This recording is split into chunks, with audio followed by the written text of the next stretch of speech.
Tá ligado? Tá, ainda não.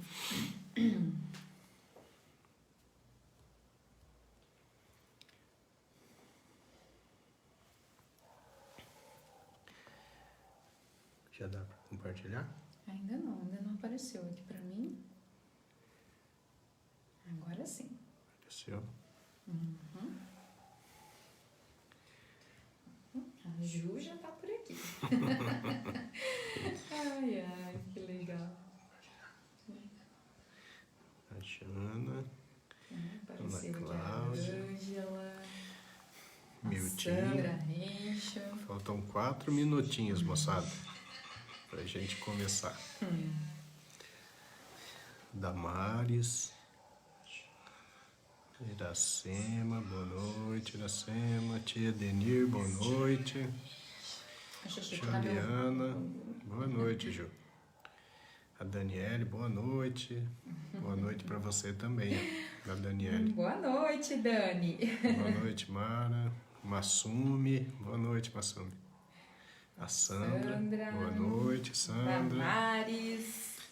Boa noite, Damares. Adriana, abraço, Adriana. Deixa eu verificar aqui pra ver se eu liguei Iracema já certinho. tá ligadinha na live.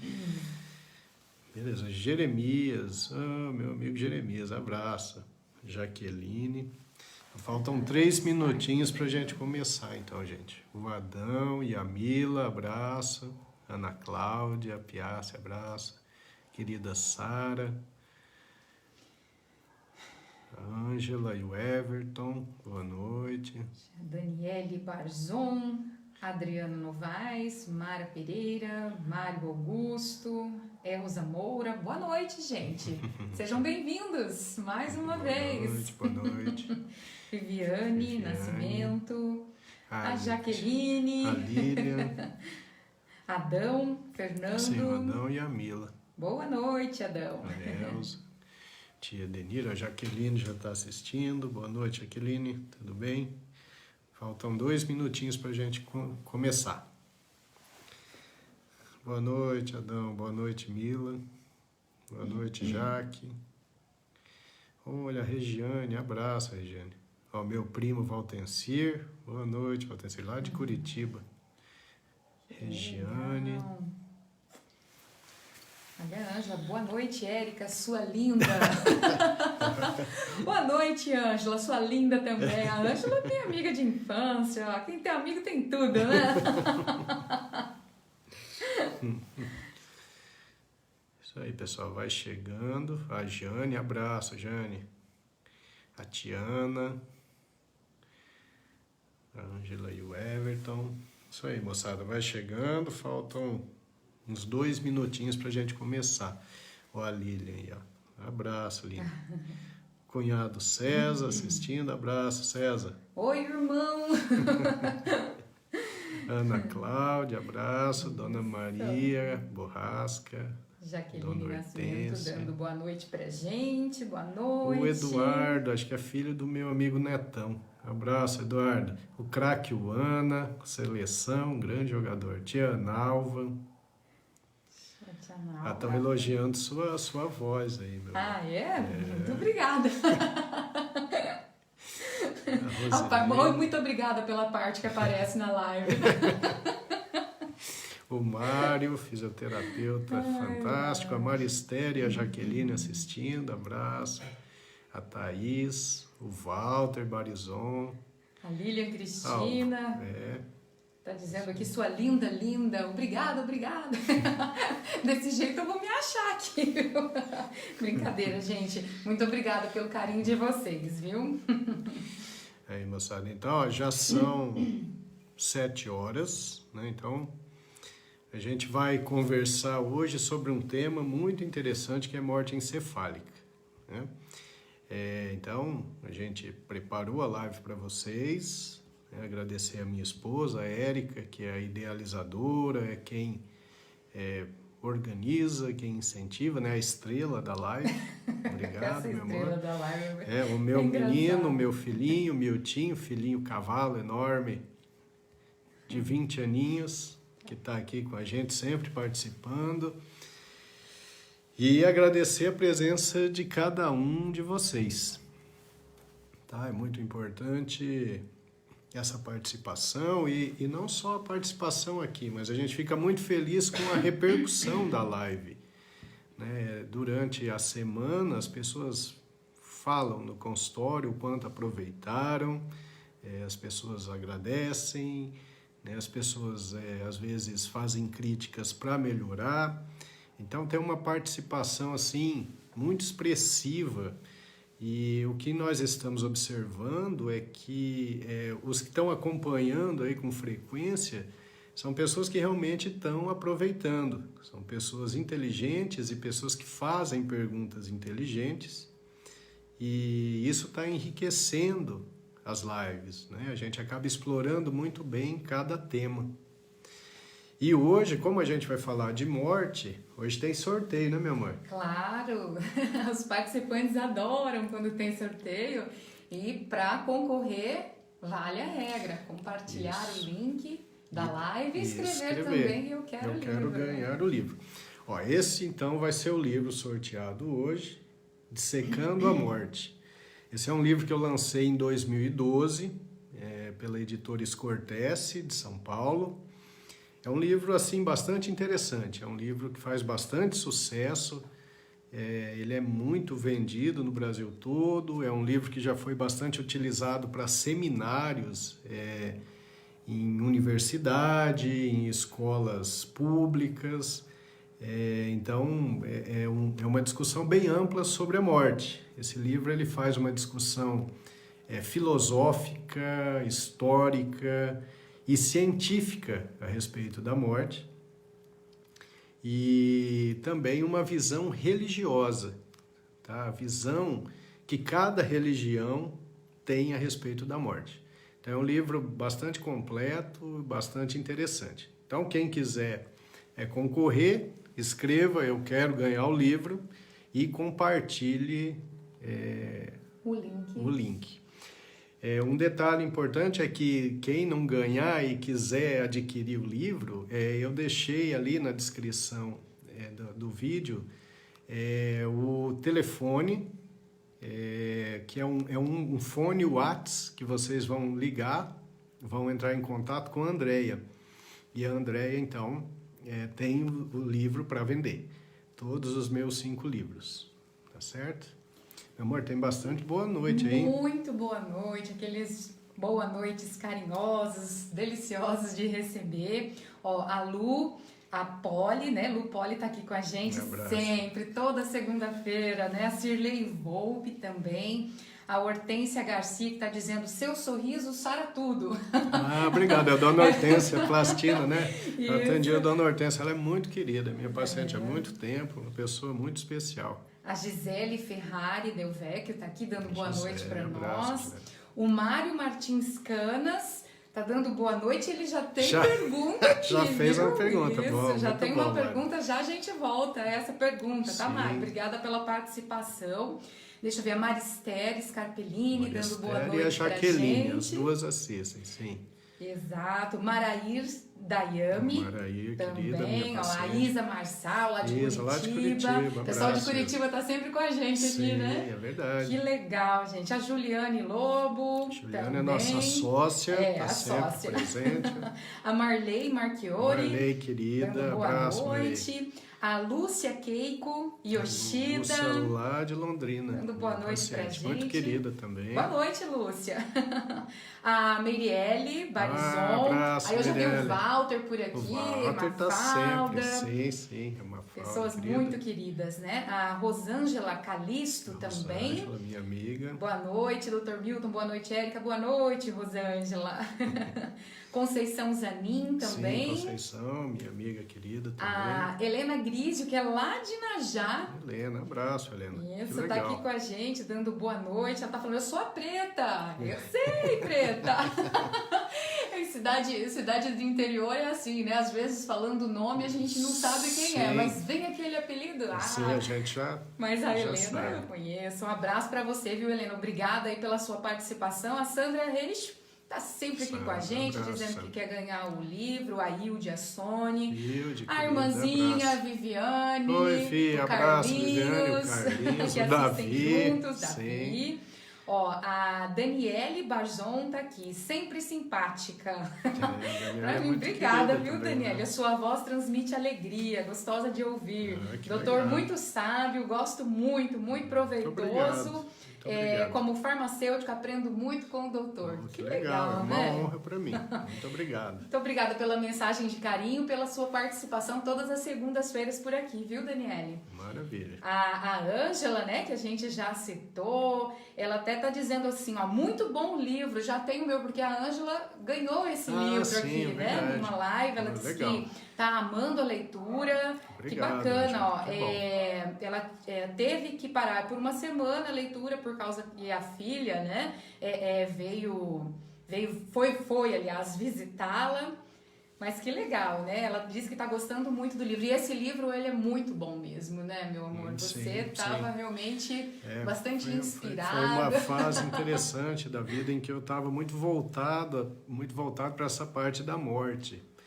Então, eu fiz uma investigação profunda a respeito do tema, viajei bastante também, fui para outros países, visitei muitos cemitérios, conheci muitas histórias de como a morte era encarada em tempos antigos. Então, eu fui tentando passar toda essa experiência que eu adquiri a respeito do assunto para o livro. Mas então é o seguinte, ó, nós vamos então dar uma abordagem aqui inicial, depois a gente dá mais boa noite, e aí depois nós vamos para as partes das perguntas, né? Então é o seguinte, é um assunto muito interessante, morte encefálica, porque é um assunto que pode entrar na vida de cada um de nós a qualquer momento, né? Nós estamos bem agora, mas todos nós estamos sujeitos a traumatismos cranianos, a doenças cerebrais circulatórias, conforme a gente já falou esses dias. Enfim, tem uma série de doenças que podem levar a uma disfunção cerebral irreversível. E aí pode chegar naquele momento terrível em que chega uma equipe de UTI e conversa com a gente a respeito de doação de órgãos, né? Então, as pessoas, obviamente, precisam entender o que é morte encefálica. E, às vezes, não é tão simples para as pessoas leigas em medicina entender que aquela pessoa que está num leito de UTI, respirando por aparelho, mas que continua com o rim funcionando, com o coração batendo, o fígado funcionando. Então, é difícil, às vezes, a pessoa entender que, mesmo estando com esses órgãos funcionantes, aquele ente querido está morto. Ele está com uma lesão de cérebro e de tronco encefálico, que é uma lesão irreversível. Então, por isso que eu acho que é um assunto que todos devem discutir, né? Inclusive, a morte é um assunto tabu, de maneira geral, né? Isso é uma característica do mundo neoliberal, capitalista, porque o vivo consome, o vivo tudo pode, o morto já não consome. Então, a tendência é a gente sempre fugir da morte, né? A gente valoriza tudo que é material, tudo que é de consumo, e essa é a base da vida de todos, né? Aquisição, busca por mais e mais. Então, a morte, ela fica sempre parecendo muito distante, e quando na verdade não é isso, né? A morte é muito, muito próxima de todos nós o tempo todo. E em decorrência disso, as pessoas tendem a fugir do assunto, né? Quando tem um velório, por exemplo, a primeira coisa que a gente faz é evitar que nossas crianças participem do velório, para a criança sentir que morte não existe.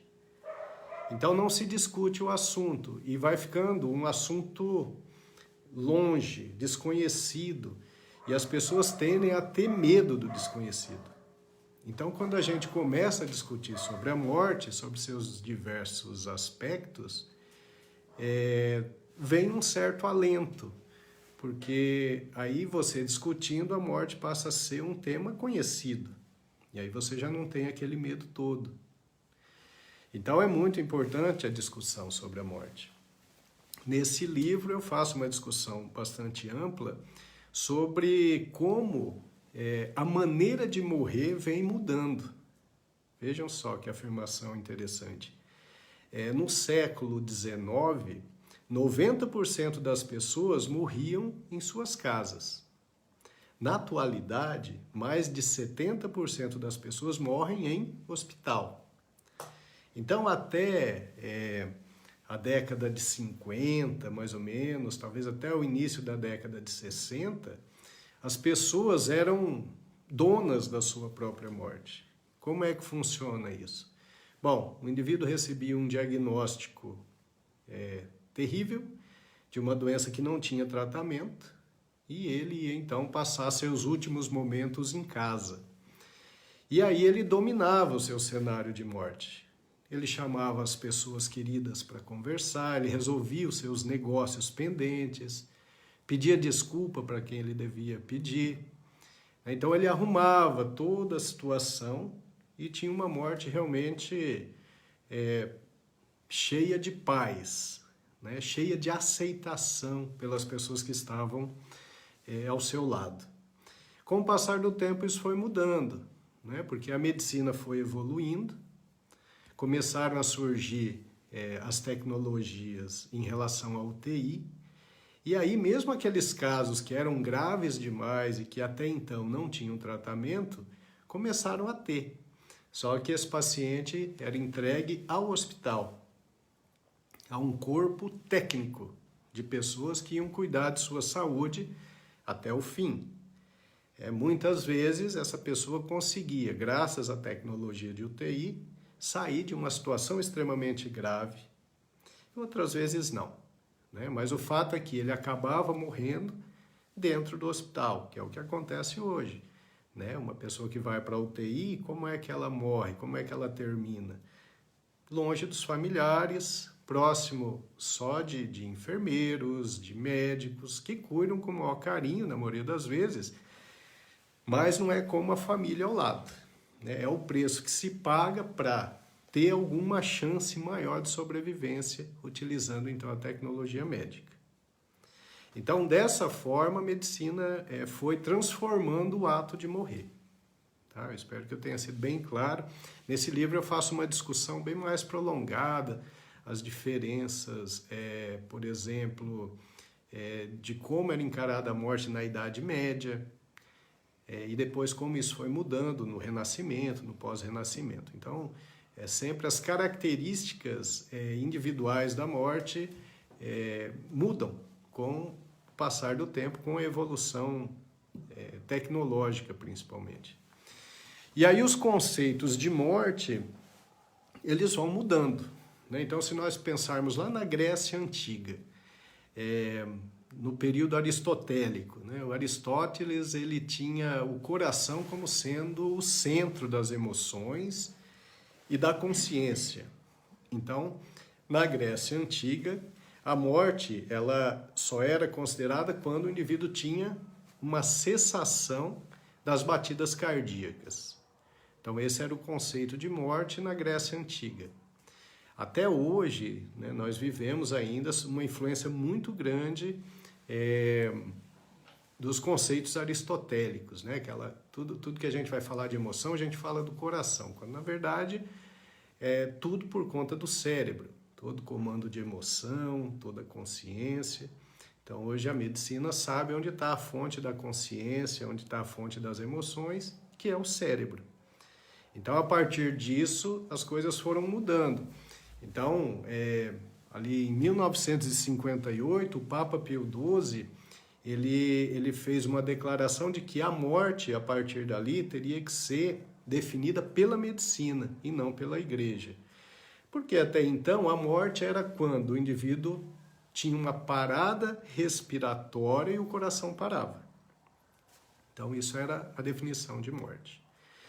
Bom, mas aí quando foi chegando o final da década de 50, a medicina intensiva começou a evoluir, com o surgimento de bons respiradores, de drogas vasoativas, que são substâncias, medicamentos que a gente usa para manutenção de pressão arterial, de batimento cardíaco, né?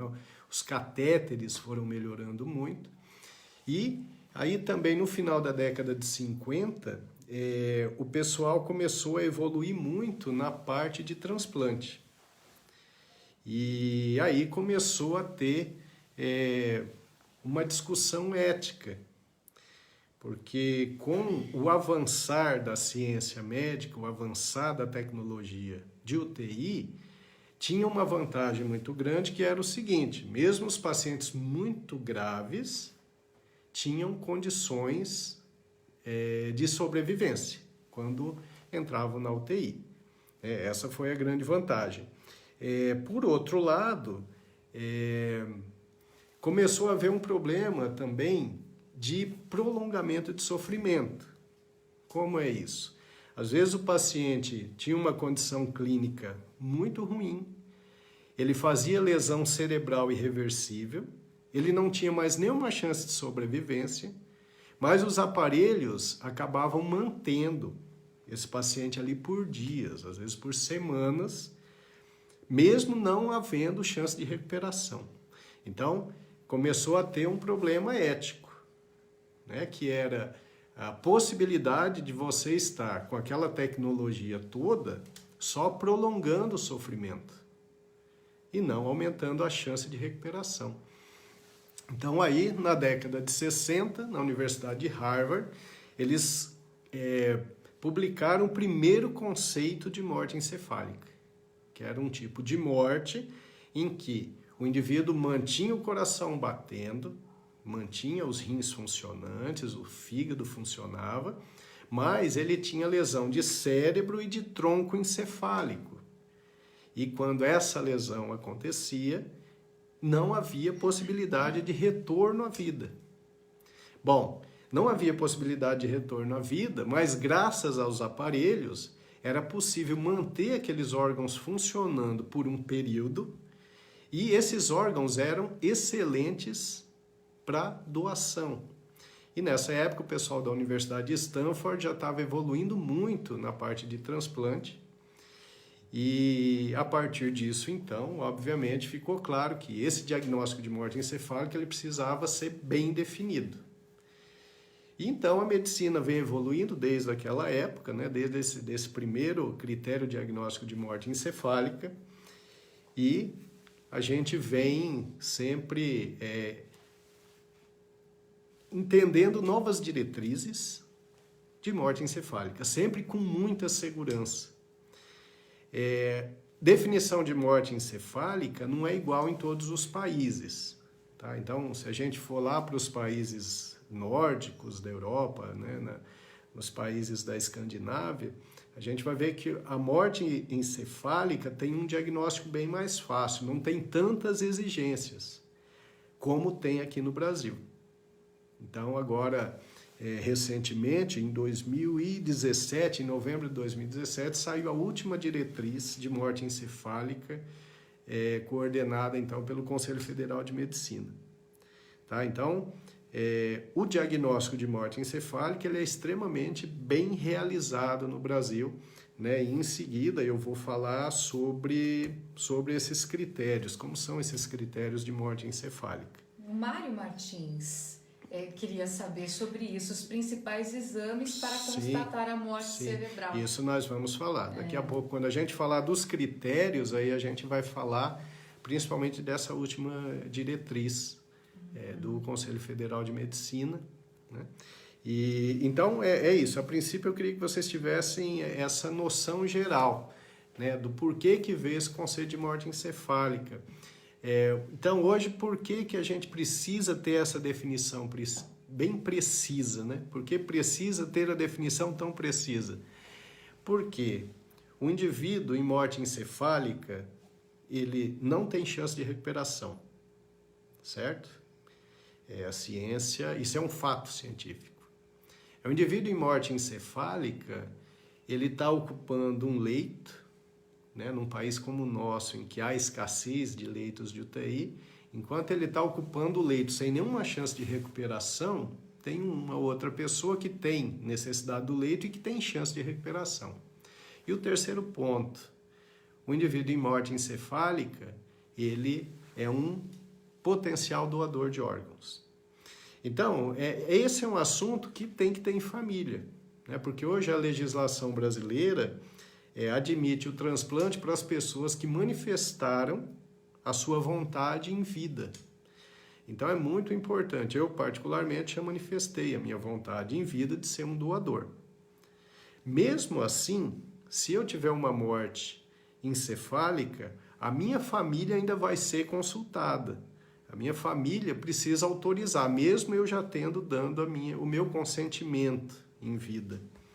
Então, esse é um assunto que as pessoas têm que conversar, sabe? Conversar, falar, olha, o que você acha? Porque doar órgãos é o ato mais magnânimo possível. É o ato de extremo altruísmo.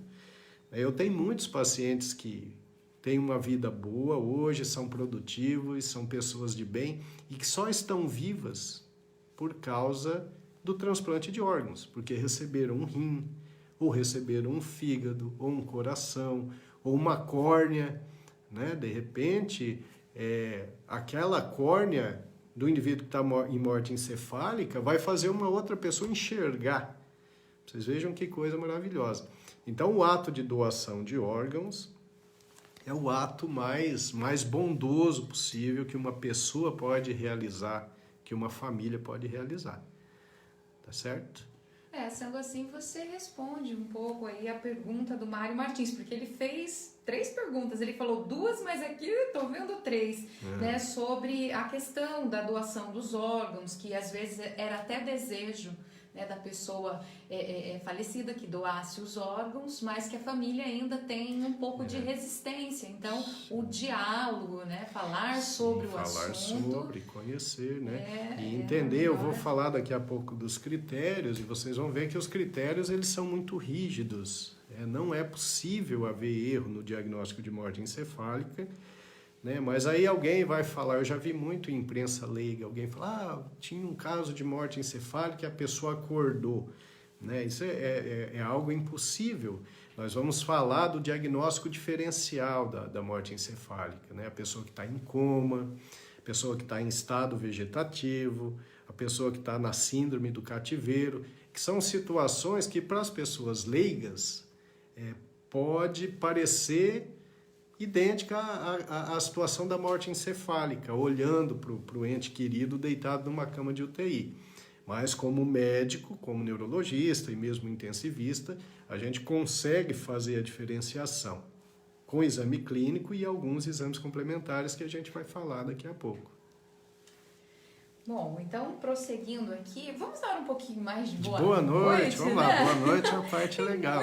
Muita gente aqui participando, dando boa noite, algumas pessoas chegando um pouquinho atrasada e avisando, cheguei. Algumas pessoas aqui que estão acessando a nossa live pela primeira vez, muito obrigada, seja bem-vindo.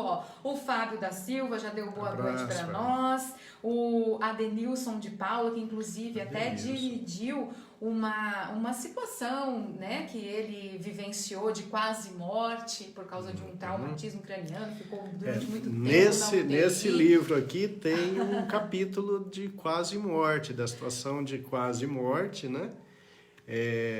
Uma discussão que vai no âmbito científico até onde dá. Tá, mas é um capítulo que a gente tem, experiência de quase morte. E todo mundo adora esse capítulo. Adora, é o capítulo mais discutido. A Patrícia Santos, tá dando boa noite pra Patrícia, gente. Boa noite. A Conceição Zanin também. Conceição, um abraço, Conceição. E o Diassone, a Rosângela Caliço tá participando, dizendo que quer ganhar o livro. A Viviane, né, minha irmã, tá dando boa noite pra nós, porque a gente deu boa noite pra ela. A Isa Regina também, a Sandra Comar, que tá sempre aqui participando das lives com a gente.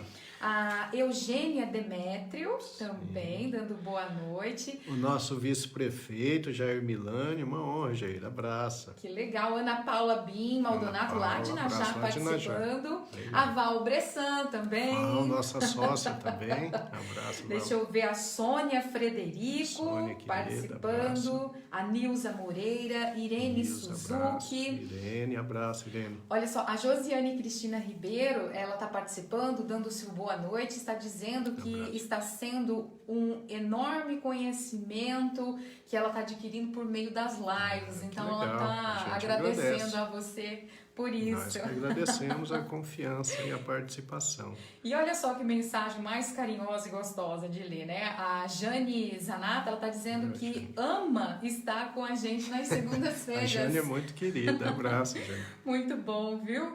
A gente também gosta da participação de vocês. E toda segunda-feira, quando a gente começa a live e que a gente vê que aquelas pessoas que sempre estão... É tão gostoso, sim, né? Ver o pessoal entrar e dar o boa noite, sim, tá sempre sim. junto com a gente. A Maria Cristina Ortega, a tia Cristina, abraço, tia. O Wellington Neves, o Alessio e a Juliana Barbosa lá de Najac também são participantes assíduos. Elza Moura dizendo que quer ganhar o livro. A Flávia Consoli, que é minha prima, filha da tia Tereza. Deixa eu ver quem mais aqui. Eu vi a Maria Célia, querida, minha paciente de 25 anos já. Abraço, isso, Maria Célia, muito tempo. Algumas pessoas estão participando aqui, colocando mensagens, dividindo com a gente a experiência que teve em relação à morte. Sim. Então, aquilo que você falou, que o assunto ele ainda é um tabu e que algumas pessoas têm dificuldade, né, de falar nisso e pensar sobre isso, de certo é por causa dessas experiências traumáticas. Então tem algumas experiências que estão sendo divididas aqui. Eu acho que a gente poderia, né, ler todas, mas assim, primeiro então, para a gente já fechar essa parte, depois a gente fica só nas perguntas, porque estou vendo que vai render, eu vou falar para vocês então sobre o conceito atual de morte encefálica. Né? Antigamente a gente chamava de morte cerebral, ainda hoje nos meios de comunicação a gente vê esse termo morte cerebral, mas está errado.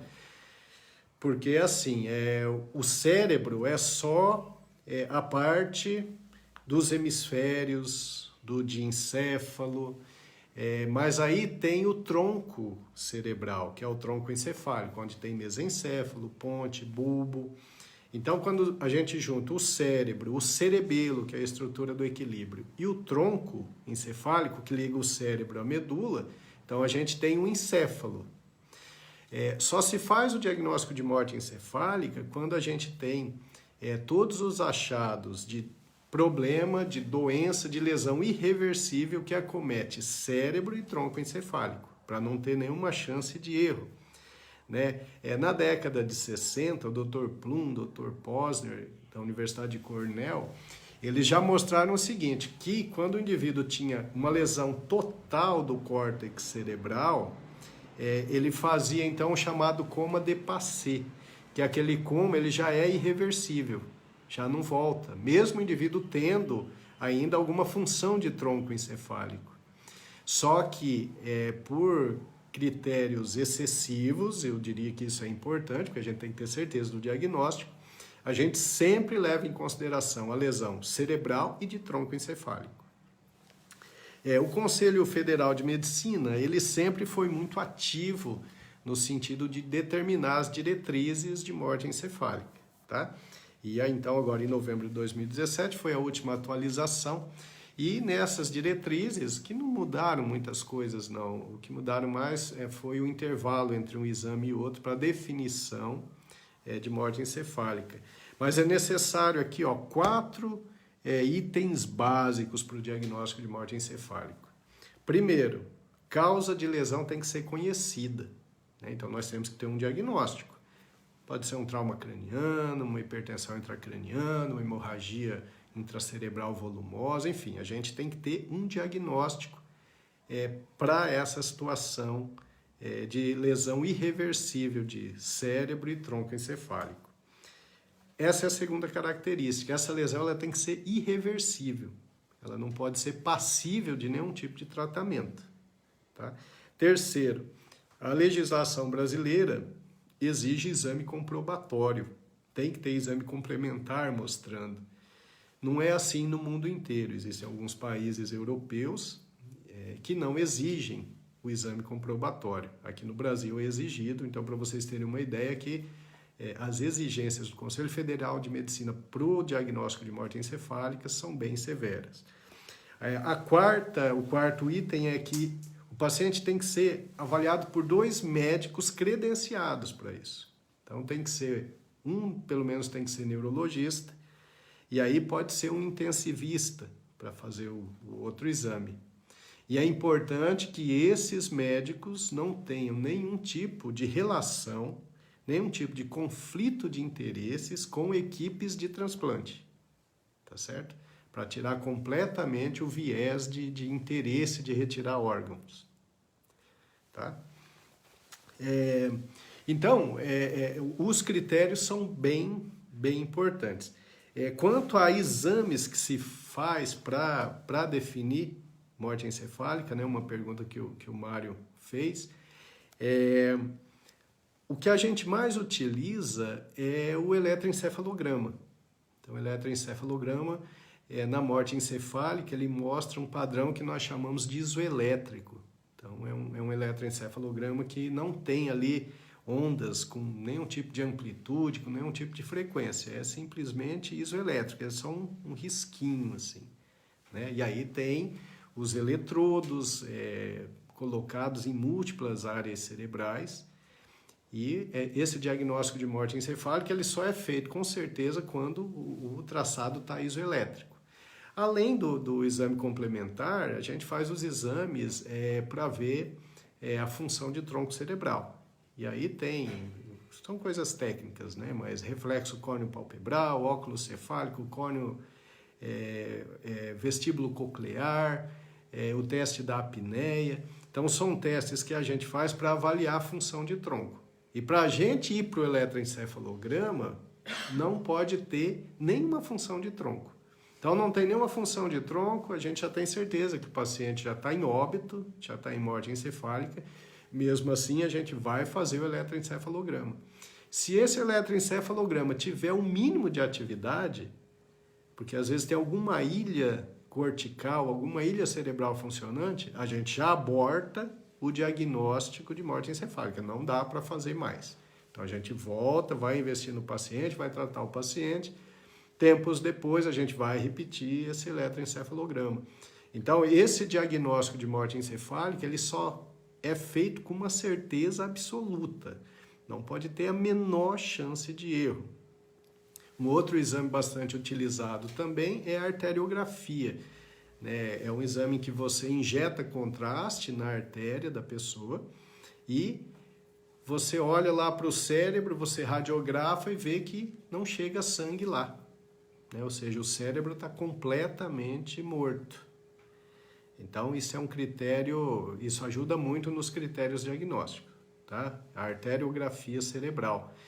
Também tem a possibilidade do Doppler transcraniano, que é um exame como se fosse um ultrassom, que é feito através ali do couro cabeludo e a gente consegue avaliar o fluxo de sangue. No indivíduo com morte encefálica não tem fluxo de sangue. Então, para vocês terem uma ideia, que o diagnóstico é muito rígido. E é assim, a gente fechou o diagnóstico, já é morte encefálica? Não. A gente tem que esperar um intervalo para repetir os exames e aí, se continuarem mostrando a morte encefálica, aí a gente decreta o óbito do paciente. Bom, o paciente está em óbito, mesmo com aquele respirador enchendo o pulmão dele de ar, porque ele não consegue respirar sozinho, mesmo com o coração batendo, mesmo com o rim funcionando, mas esse paciente está morto, ele está em óbito. E aí que é conversado com a família, né? Aí vai ser conversado, aí a família vai permitir ou não a doação de órgãos, tá? Se optar por não permitir a doação, então os aparelhos são desligados, porque o paciente está em óbito, e aí em poucas horas ou em alguns minutos tudo para de funcionar. Se a família decidir por fazer a doação, então aí é contactada uma equipe de transplante, é feito todo um preparo orgânico ali do paciente para que os órgãos sejam retirados em boas condições para transplante. Né? Porque se ficar demorando para tomar a decisão e o paciente parar de ter função cardíaca e função renal e realmente parar tudo, aí os órgãos já não são mais adequados para transplante, aí só dá para aproveitar a córnea. Então esse diagnóstico ele é feito e a família tem que tomar essa decisão logo. Não, ó, pode, vamos doar. E a partir daí, então, tem uma equipe de transplante que já vem para o hospital e já faz a retirada. Então é muito importante ter essa ideia, ter esse entendimento de que o diagnóstico ele é feito com uma certeza absoluta. Tá? Porque morte encefálica é muito diferente do conceito de coma. Né? O que é coma? Bom, o indivíduo tem uma depressão do nível de consciência, ele vai ficando sonolento, e ele afunda ali no nível de inconsciência. O paciente em coma, dependendo da causa, ele pode ficar bem. Tá? E o neurologista vai saber avaliar, fala, não, isso é um estado de coma por hipoglicemia, por um tumor cerebral, por hipertensão intracraniana, enfim. Mas ele tem chance de recuperação. Então, coma não é morte encefálica. E não tem como o neurologista confundir, entendeu? Estado vegetativo não é morte encefálica. Estado vegetativo é quando o indivíduo mantém o tronco cerebral íntegro, mas ele perdeu totalmente a função de córtex cerebral. Eu acho que todo mundo deve conhecer alguém ou uma história de alguém em estado vegetativo, que é aquela situação em que o indivíduo tem ciclo sono-vigília, né? Ele dorme, acorda, ele abre os olhos, ele tem as funções orgânicas ali preservadas, mas ele não reconhece ninguém, ele não fala com ninguém, ele não tem consciência de nada, porque ele não tem córtex cerebral, que é a área nobre do cérebro, que é a área que faz a gente ter consciência, saber quem eu sou, saber que esse meio ao meu redor eu estou inserido nele, reconhecer as pessoas, enfim. O indivíduo em estado vegetativo, ele não tem essa função, ele só tem o tronco cerebral, então ele mantém o coração batendo, ele mantém a respiração em ordem, mas ele não tem consciência de absolutamente nada. E o estado vegetativo tem dois tipos. Tem o estado vegetativo persistente, que é um que eventualmente pode ter recuperação, às vezes até depois de anos. Eu tenho uma paciente de uma cidadezinha aqui do interior do Paraná, chamada Atalaia, que ela entrou em estado vegetativo persistente por causa de uma patologia muito grave. Eu a acompanhei por muitos anos e depois, eu acho que de 4, 5 anos, ela recobrou função cortical. Incrível. Então, o estado vegetativo persistente é passível de recuperação, certo? Mas tem o estado vegetativo permanente, que é diferente. Esse o indivíduo passa a vida inteira sem capacidade de recuperação. E a gente sabe quando o indivíduo está em estado vegetativo e a família leva para casa. A gente sabe se é persistente ou permanente? Não, a gente não sabe. Por isso que isso não é morte encefálica, por isso que a gente não vai utilizar os órgãos dessas pessoas, né?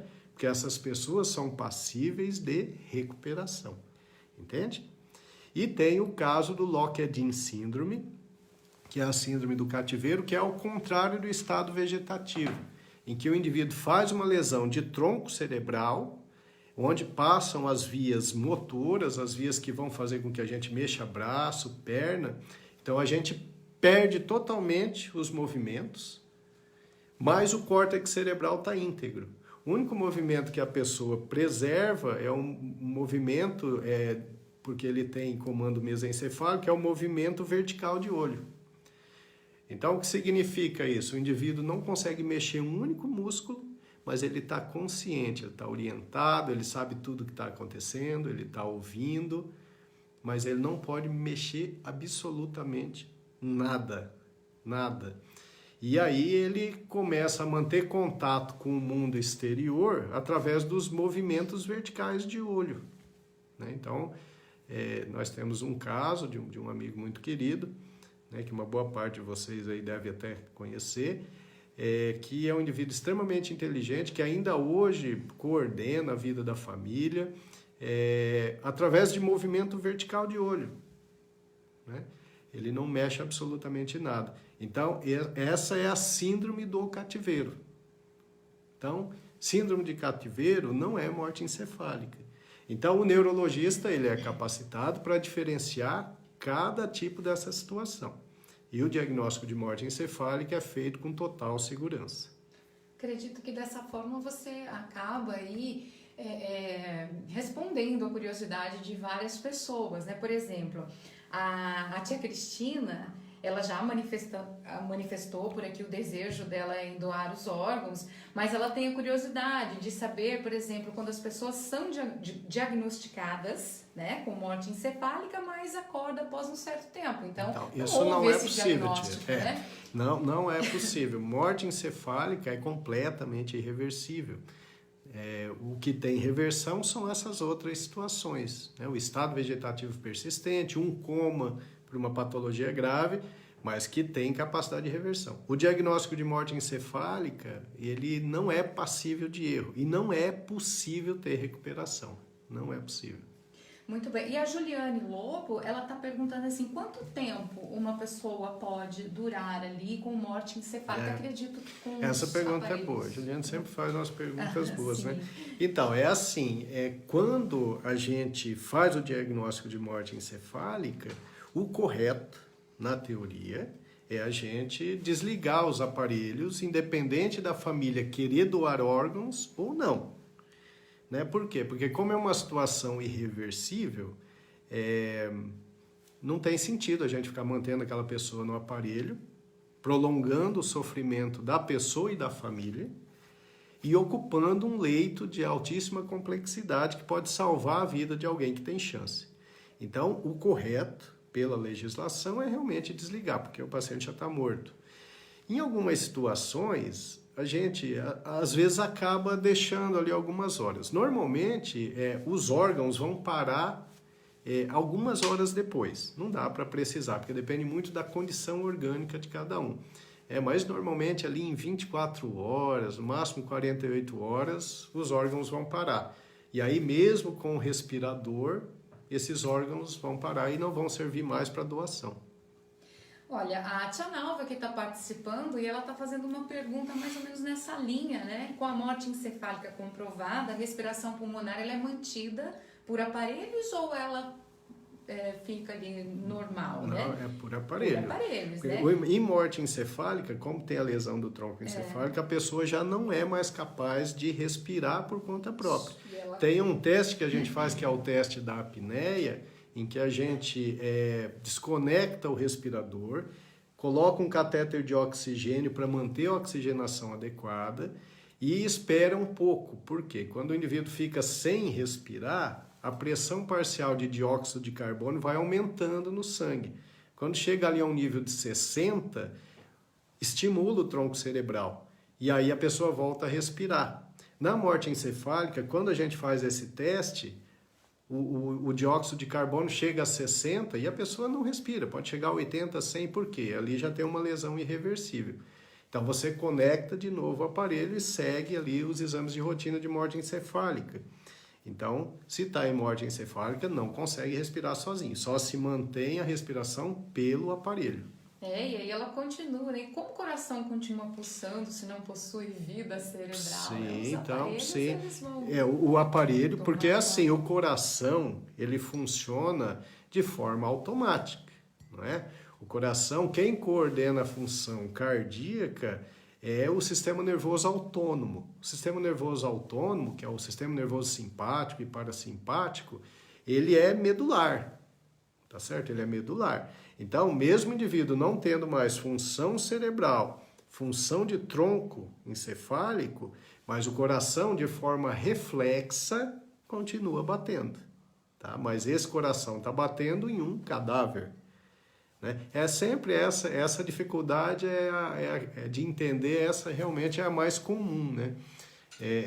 Por isso que eu digo, é uma coisa muito técnica e às vezes é difícil explicar para a família. Mas o coração está funcionando, o rim está funcionando, batendo em um cadáver. É assim. Poxa vida. A Rosilene Borges está participando querida, aqui. Abraço, Rose. E ela tem uma pergunta também bastante interessante.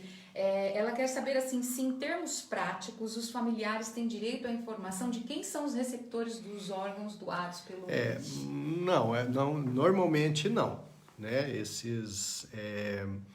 Na verdade, esses órgãos a gente não sabe para onde vai, porque tem uma fila de transplante, né? E é uma fila muito, muito bem conduzida, muito bem levada a sério, né? Não tem como furar a fila no transplante, mas normalmente não se sabe para onde vão esses órgãos, né? Não se tem esse vínculo. É lógico que tem as exceções em que o próprio receptor quer conhecer o doador, ele quer conhecer a família, né? Então tem essas situações, mas legalmente não tem nada que obrigue a equipe de transplante dar os dados, os detalhes, identificar as pessoas que vão receber os órgãos. Olha, e o Mário Martins, ele ainda continua aqui com uma pergunta que eu acho bastante interessante. Qual o tempo máximo para retirada dos órgãos? E também sobre o uso de medicamentos. Tem algum medicamento que a pessoa ali usa e aí, de repente, a doação de órgãos pode ser descartada por causa disso?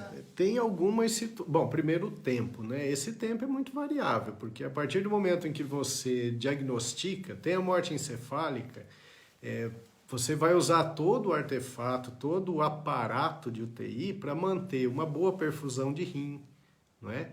Uma boa função cardíaca, uma boa perfusão de fígado. Então você vai trabalhar nesse corpo para que esses órgãos tenham melhor funcionamento pelo maior tempo possível até a equipe vir captar. Então isso vai variar muito, né? Vai depender da patologia de base que levou o indivíduo à morte, vai depender das condições orgânicas do indivíduo, tá? Mas normalmente a gente faz o diagnóstico, família permite a doação de órgãos, a gente avisa a central, eles chegam muito rapidamente, né? Normalmente em menos de 6 horas já está sendo feita a retirada dos órgãos. Em relação a medicamento, bom, aí depende, né? Depende muito da patologia também. Então, por exemplo, um paciente que entrou em morte encefálica e tem uma doença infecciosa grave, fora de controle, né? Esse paciente já está excluído, né? Ele não pode, esses órgãos não estão em condições de serem doados. Medicamentos, depende muito do medicamento, né? Se é um medicamento que tem meia-vida curta, você acelera o metabolismo daquilo, faz antagonismo, ou então você hidrata mais, hidrata muito para que o indivíduo consiga eliminar essas substâncias. Então isso, Mário, é muito individualizado, né? É caso a caso. Os transplantes de sucesso maior que a gente vê aí, as retiradas de órgãos, são mais em adultos jovens, né?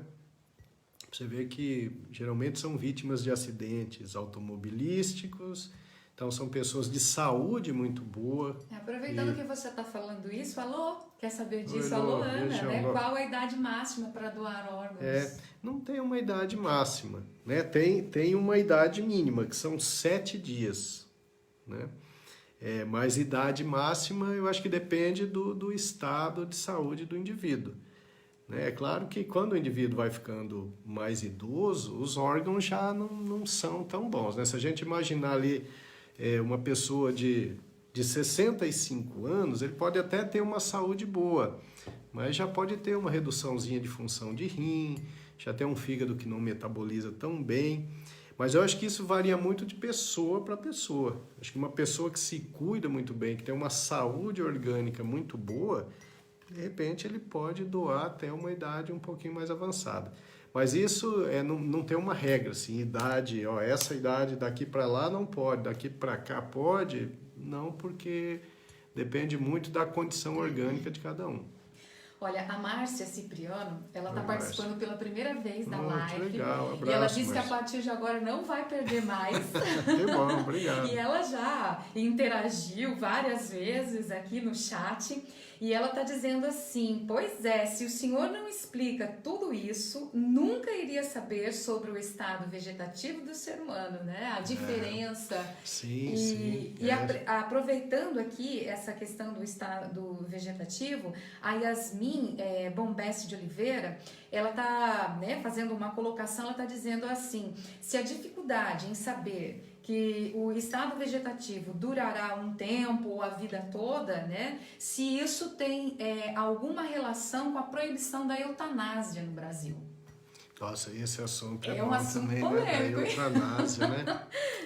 Então, a eutanásia no Brasil ela não é permitida. Legalmente ela não é permitida, né? Porque a eutanásia é um processo ativo de morte. A eutanásia ativa, ela está relacionada a você ter que injetar um medicamento no paciente para que ele faça uma parada cardíaca, né? Então, a eutanásia ela não é permitida. No Brasil, né? Em alguns estados americanos ela é permitida, em alguns países da Europa também, e geralmente a eutanásia ela vai ocorrer por manifestação voluntária de uma pessoa que esteja totalmente consciente. Então a gente vê algumas histórias, né? Felizmente isso é pouco comum porque é muito dolorido a gente ver, né, uma pessoa pedindo para tirar a própria vida, mas em algumas doenças neurodegenerativas, como a esclerose lateral amiotrófica, por exemplo, em que o indivíduo se mantém consciente o tempo todo, mas ele vai perdendo as forças, ele vai tendo uma atrofia que começa num membro, passa para outro, vai progredindo. Com o passar do tempo, esse paciente não consegue mais andar, ele não consegue mais falar, ele não consegue mais deglutir. Então, vai ficando impraticável a vida. O sofrimento é tão intenso que o indivíduo prefere morrer. E aí ele faz um pedido, né? E nos Estados Unidos ele faz um pedido judicial, aí a Suprema Corte decide se faz ou não. Então, lá nos Estados Unidos, em alguns estados, é possível a eutanásia. Aqui no Brasil, ela não é permitida legalmente. Bom, mesmo sendo um assunto denso, né, bastante polêmico ainda, tem alguns comentários com bastante humor. A Sara Fedrigo está dizendo assim, realmente esse assunto ainda temos muita dificuldade em conversar com a família, principalmente com os nossos pais, pois eles já perguntam, estão querendo que eu morro? Aí ela morre de rir, tá falando, eita, italianada difícil. É verdade, mas aí já numa idade mais avançada, eles já nem têm condições de ser doadores de órgãos, né? Os seus pais, que eu conheço, aí já não teria essa condição de doar, né? Mas é uma conversa que, por exemplo, a gente tem que ter com os nossos filhos, olha como é difícil, né? Porque se acontece com eles, a gente precisa saber qual é a opinião deles a respeito. E se acontece com a gente, eles precisam saber também qual é a nossa opinião a respeito. Então é um assunto denso, realmente difícil, e é bom a gente nem ficar, né, remoendo isso, mas é algo que pode acontecer. Eu vejo isso com muita frequência no hospital, sabe? Famílias que ficam destroçadas porque um jovem sofreu um acidente de moto, está em morte encefálica e aquele desespero total. Eu já vi todos os tipos de reações, né? Eu já vi reação de não querer doar, falar, não, eu quero meu filho inteiro, eu quero ele com todos os órgãos para velar, né? E a gente respeita. Ou também já vi aquelas mães, por exemplo, que sentem um alento em saber que o filho, mesmo ali naquela situação de morte encefálica, vai ajudar uma série de pessoas através da doação de órgãos, né? De órgãos e tecidos. Porque dá para doar muito mais que fígado, rim, coração, né? Dá para doar pele, dá para doar ossos, né? Dá para doar córnea, dá para doar cartilagem. Então, eu já vi muitas famílias ficarem muito aliviadas, mesmo naquele momento de sofrimento extremo, por saber que aquele ente querido que estava ali morto ia ajudar um monte de pessoas desconhecidas, né? Que isso é o extremo do altruísmo, da bondade humana. Mas é um assunto bem difícil, sim. Olha, tem muita gente aqui falando ainda sobre a questão da eutanásia. Algumas pessoas, como a Jaqueline Negrete, dizendo se de repente essa questão não deveria ser revista no Brasil, já que parte da vontade, né, da pessoa. É complicado. Inclusive, teve alguém que pediu, né, aqui até que poderia ser tema de uma live. Essa é uma discussão. Nesse livro aqui, ó, então, quem não for sorteado, entre em contato com a Andréia. Ela tem, se ela não tiver, ela vai pedir na editora, tá? É um livro baratinho, eu não sei exatamente quanto custa, sei lá, acho que R$30, um negócio assim. Mas aqui tem a discussão, inclusive, do significado, né? O que é eutanásia, o que é ortotanásia, o que é distanásia. Então é bastante interessante, né? E é um assunto realmente muito polêmico. Legalmente, eu acho que a sociedade brasileira ainda não está preparada para isso. E eu vejo da seguinte forma: nós estamos vivendo, por exemplo, no tempo da desinformação, né? A gente está vivendo na época do Covid-19, em que a gente é bombardeado por informações e as pessoas têm muita dificuldade para diferir o que é uma informação realmente válida, de dados científicos, daquilo que é uma informação de eu acho, né? A informação do achismo. Eu acho que funciona, mas foi fulano que falou, fulano é médico. Bom, tudo bem. Então, as pessoas não têm condições ainda, eu acho que, de maneira geral, as pessoas não estão em condições de discutir esse tema, porque se a gente não consegue chegar a um consenso a respeito, por exemplo, de tratamento de Covid-19, porque a gente não consegue entender o que é uma orientação realmente de cunho científico, ou então o que é uma orientação de alguns que acham. Imagine se a gente for discutir esse assunto de eutanásia, né? Quando é que a pessoa tem consciência própria para poder falar, não, eu quero morrer. Então, será que essa pessoa realmente está em consciência plena? Ou será que essa pessoa tem uma doença, por exemplo, uma depressão profunda, uma doença passível de tratamento, e aquele momento em que ela está vivendo é o momento em que ela não vê luz no fim do túnel, né? E aí, como é que é? Será que essa pessoa está em condições realmente de pedir eutanásia? Eu tenho muitos pacientes que tentaram o suicídio e que se arrependeram profundamente depois. Não tive um, dois, não, foram muitos que tentaram o suicídio, não tiveram sucesso, e quando eles voltaram, eu falei, puxa, mas que besteira que eu fiz. Então quando eles tentaram o suicídio, eles não estavam em consciência plena para tomar um tipo de decisão desse. Então, e a eutanásia é muito diferente disso? Provavelmente não, né? Teria que ser avaliado caso a caso. Então, eu acho que é uma discussão para a qual a sociedade, de maneira geral, não estou falando só a brasileira, não. Eu acho que o ser humano, de forma geral, ainda não tem essa capacidade para tomar esse tipo de decisão como algo uniforme, como algo aceitável para todos, né? Mas é um assunto muito interessante esse, muito bom. Olha, nós temos aqui algumas perguntas ainda referente à doação de órgãos.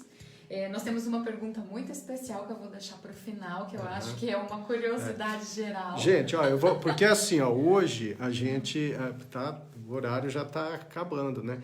Eu falei para a Érica isso, que provavelmente a gente não iria esgotar esse tema hoje, né? Porque vocês vejam, é um tema amplo, eu estou vendo que tem um monte de perguntas, né? Então, nós vamos fazer assim, hoje a gente vai responder mais uma pergunta, e quando for segunda-feira, a gente retoma o assunto. A gente vai falar sobre morte encefálica, eu faço uma revisãozinha rápida, e aí depois fica só para as perguntas. O que vocês acham? Pode ser interessante assim, porque nós não vamos conseguir esgotar o tema hoje em 1 hora, né? E só lembrando, né, que para as pessoas que querem ganhar o livro, é só compartilhar o link da live. Isso. E também escrever, tem muita gente dizendo eu quero o livro aqui no chat. Outra coisa que nós não falamos hoje, mas que também é muito importante, é o pessoal se inscrever no canal do YouTube. Ah, sim. Né? Milton C.R. Medeiros. Isso. Vai lá porque tem muitos vídeos curtos e muito interessantes para vocês. E tá? a gente posta também todas as lives no Sim, canal, a gente né? posta Se de repente as lives alguém... lá. Tem muita gente que não tem Facebook, né? Que conversa Sim. com a gente e fala, mas como é que eu faço para assistir as lives se eu não tenho Sim. Facebook? É só ir lá no canal do YouTube, Dr. Milton C.E. Medeiros, que as lives são todas postadas lá, além de outros vídeos também. Então, nós vamos para a última pergunta, tá? Então, vai ficar última. combinado assim, ó. Já deu 1 hora, então nós vamos fazer assim, vamos responder mais uma pergunta. E na próxima segunda a gente vai retomar esse tema, tá? Porque eu acho que numa live só nós não vamos conseguir esgotar o assunto. Eu estou vendo que tem bastante dúvida. E então, vou responder mais uma e depois, na próxima segunda, a gente parte a partir desse momento aqui, das perguntas. Ok. Bom, a pergunta que eu tenho aqui é do Miltinho. E já que ele está aqui, ao você fazer essa pergunta, vou matar esse menino, né? Do coração, ele é tímido, do nosso futuro médico. Por favor, faça a pergunta aí, já que você está em loco e tem esse privilégio, essa oportunidade. Isso aí. O que acontece nas experiências de quase morte? Nossa. Cientificamente. Experiência de quase morte. Gente, isso daria uma live também, né? Experiência de quase morte é uma coisa muito interessante e que muita gente descreve. Eu já tive a chance de ter alguns pacientes que descreveram. O que é a experiência de quase morte? É o momento em que o indivíduo está numa situação extremamente grave, com uma disfunção cerebral total, e ele consegue, a hora que ele acorda de uma situação de coma, por exemplo, por uma lesão grave qualquer, ele consegue lembrar o que aconteceu naquele momento, mesmo ele estando inconsciente. É aquela sensação de que o indivíduo sai do corpo e ele observa lá os médicos, os enfermeiros falando do assunto, às vezes ele dá uma viajadinha por ali, vai para outros lugares. Então, é uma situação que a ciência não consegue explicar, porque aí depois o indivíduo sai daquela situação, isso acontece muito em parada cardiorrespiratória, ele está sendo reanimado ali, aí depois ele volta e ele conta os detalhes, ele fala, olha, eu vi o fulano me reanimando, eu ouvi o que ele falou, tal, mas na teoria, pela teoria de que a consciência é uma propriedade emergente do cérebro, isso não seria possível. Não seria possível porque o cérebro está completamente desligado naquele momento. Então, o que acontece é difícil de explicar. Então, tem alguns estudiosos, alguns muito respeitáveis, né? Como o Dr. Sam Parmia, por exemplo. Ele é um americano que estuda experiência de quase morte há muito tempo e ele fica procurando uma explicação para isso. Neurologicamente falando, a maior parte de experiência de quase morte, né, que é aquela situação que o indivíduo vê o túnel e tem aquela luzinha lá no fim, e aí ele sente a presença, geralmente é a sensação muito boa, é uma sensação muito agradável, uma sensação de segurança. Eu tenho muitos pacientes que falam, não, se morrer for bom assim, eu quero morrer. Então, é aquela sensação de que tem um ente querido ali cuidando, ou um ser religioso, ou um ser mítico qualquer. E aí ele vê aquela luz, né? Ele segue. Bom, a gente sabe que no momento em que o cérebro entra em agonia, né, quando a gente tem uma redução de fluxo de sangue severo para o cérebro tem um mecanismo de defesa, que é a produção de muita endorfina. Produz muita endorfina. A endorfina é uma substância que tem muitos receptores cerebrais e causa uma sensação de bem-estar, uma sensação de analgesia, e o indivíduo se sente bem, se sente leve. Quando o indivíduo tem essa situação de agonia metabólica cerebral, uma das primeiras áreas que sofrem é a área occipital, que é a área relacionada à visão. Então, os fosfenos, a sensação de luz do túnel, pode ser explicado por esse sofrimento de lobo occipital. E a sensação de bem-estar pode ser relacionada a essa produção excessiva de endorfina. Tá certo? Então, aí existem muitos casos, né, e alguns catalogados, e tem umas particularidades nessas pessoas que sofreram de experiência de quase morte. A grande maioria passa a ter uma vida muito melhor. Essas pessoas passam a ser muito mais bondosas, mais altruístas, elas começam a valorizar menos aqueles probleminhas do dia a dia, né? Aqueles problemas que incomodavam tanto, a pessoa já não se incomoda mais com aquilo, ela se incomoda mais em fazer o bem, em ajudar, em passar momentos felizes com a família. E normalmente essas pessoas perdem o medo da morte. Porque aquela sensação que eles tiveram foi uma sensação muito boa.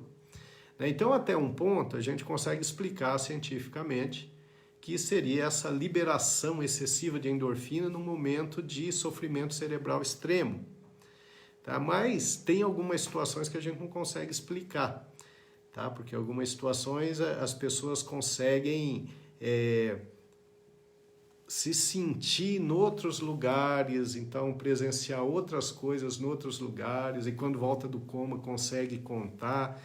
Mas aí já tem muito da parte mítica, fictícia, né? Mas o que a ciência mostra até agora é que a sensação da morte, ela deve ser bastante agradável. A morte, o momento da agonia final, com a liberação excessiva de endorfina, deve dar realmente uma sensação de bem-estar muito grande, tá certo? Nesse livro, a gente faz uma discussão bem ampla sobre a experiência de quase morte, a gente consegue mostrar sobre os trabalhos que já foram feitos a respeito, e é um tema controverso, né, que fica com um pé na ciência e um pé na parte mais transcendental, né? Então, não falando de religião, porque não é nosso objetivo, porque a minha religião é a ciência, a gente fica buscando explicações para isso, na experiência de quase morte. E as pessoas normalmente, quando saem dessa situação, saem se sentindo bem. Uma minoria tem experiência ruim, mas a grande maioria tem uma experiência muito agradável. Eu tenho uma paciente que fez uma cirurgia cardíaca, ela já é falecida, ela faleceu anos depois dessa cirurgia, e ela foi o meu primeiro caso, sabe? Que ela não contava para os outros porque ela tinha vergonha. Ela tinha vergonha. Uma senhora muito distinta, muito querida, foi minha paciente há muito tempo, e ela tinha medo de falar sobre isso. Aí eu escrevi esse livro e ela leu. E aí numa consulta ela falou: doutor, eu tenho uma coisa para falar, eu tenho vergonha e tal. E aí ela contou que ela foi operada, então ela fez uma cirurgia cardíaca, uma cirurgia de revascularização e troca de válvula. Foi uma cirurgia bem pesada. E ela lembra dos detalhes. E quem a operou foi o grande mestre, o Dr. Adib Jatene. E ela se lembra, diz que ela via os horários, ela ficava acompanhando o relógio, e ela ficava vendo todo o ato do pessoal ali mexendo no coração dela, né? Mas, teoricamente, isso não seria possível. Por quê? Porque ela estava sob anestesia geral. Ela estava com o cérebro completamente inativo, de forma reversível, porque quando sai a ação do anestésico, volta a consciência. Mas, naquele momento, ela estava com o cérebro completamente inativo. Então, era uma sensação estranha. E aí ela contou dessa sensação do túnel, da sensação de bem-estar, que ela estava ali protegida pela mãe, que a mãe estava esperando para levá-la, coisa desse tipo.